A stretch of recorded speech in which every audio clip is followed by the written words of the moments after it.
خصوصیات لاؤ کہ وہ ہمارے ہاں نا ہر چیز کو پروموٹ کیا جا رہا ہے، ہر چیز کو، یعنی سر سنگیت سکھانے کے لیے اکیڈمیاں بن گئی، ہر شے پروموٹ ہو رہی ہے، عبادت کا جذبہ کم ہوتا جا رہا ہے،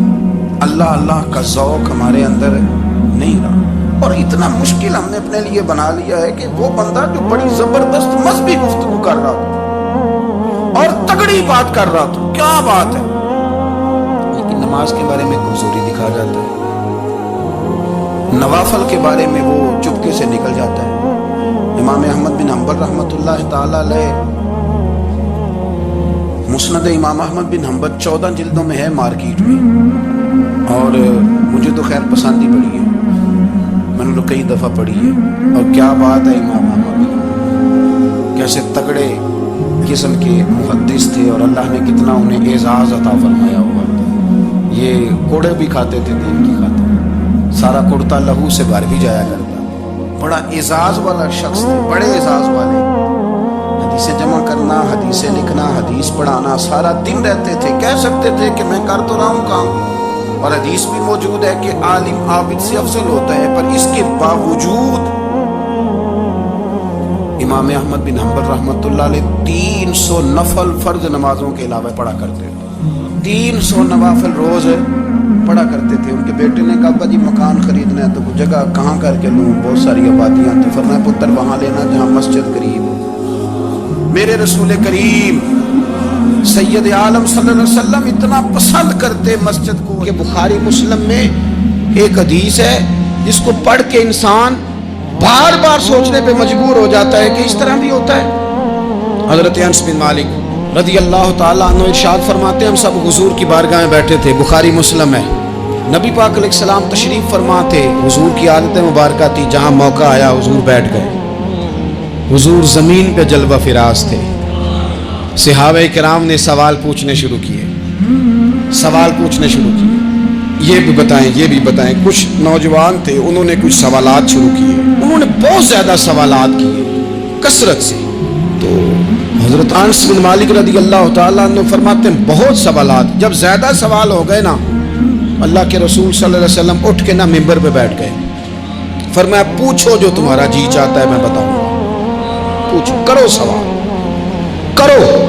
ایک شخص نے اٹھ کے عرض کی یا رسول اللہ میرا باپ کون ہے؟ فرمایا حذیفہ۔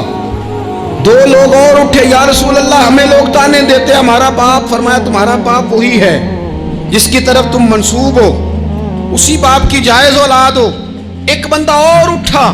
اس کا لہجہ بھی کچھ اس طرح کا تھا، کہنے لگا حضور میں جنت میں جاؤں گا کہ جہنم میں؟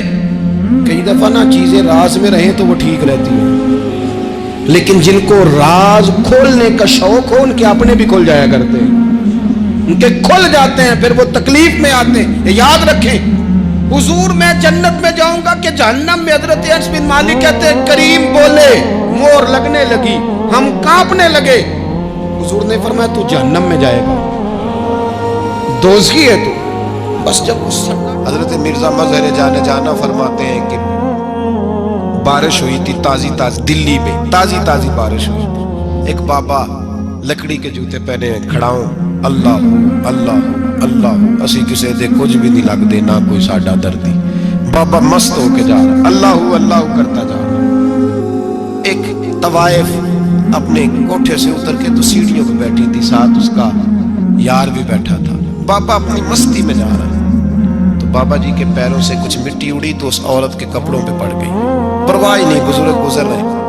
وہ یار اس کا دوڑا ہوا آیا، اس نے آ کے تھپڑ مارا،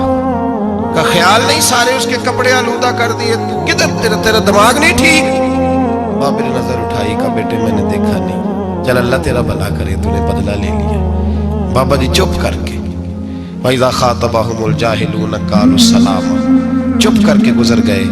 ٹھنڈ کا موسم تھا، بارش تازہ ہوئی تھی، حلوائی دودھ کاڑ رہا تھا، اس نے بٹھایا بابا جی کو پھٹے پہ، پیالہ پکڑا،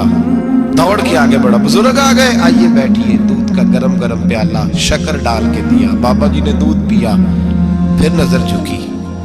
پھر رنگ بدلا، کہنے لگے مالک تو کتنا بے نیاز ہے، کہیں تھپڑ مرواتا ہے کہیں دودھ پلاتا ہے، تیری بے نیازی ہے نا، ادھر تھپڑ مروایا یہاں دودھ پلایا، تو ہی جانتا ہے تیرے رنگ کیا ہے۔ ابھی بابا وہی بیٹھا تھا۔